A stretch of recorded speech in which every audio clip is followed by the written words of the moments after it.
Jadi Lontuan Danyang, Pak Nyamadum siap terpunang nomor 2. Sudarlun, pasangan calon bupati nomor urut 2 Insinyur Junaidi Bustami Syarbini berjanji akan menyamakan honor atau gaji imam masjid, imam menasah dan termasuk para guru pengajian akan disamakan dengan tenaga kontrak yang ada di Aceh Jaya jika terpilih nanti sebagai bupati di daerah tersebut.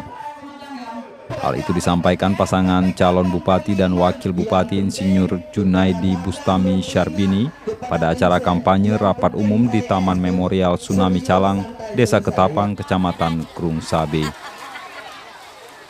Dalam kegiatan tersebut, massa dalam jumlah banyak ikut hadir pada acara itu untuk mendengar orasi politik dan visi misi pasangan calon bupati nomor urut 2. Dan di sisi lain, para mantan kombatan seperti Abu Tausi, Pangfit, M. Nasir Lado, dan sejumlah mantan kombatan lainnya juga hadir untuk memberikan dukungan kepada pasangan tersebut.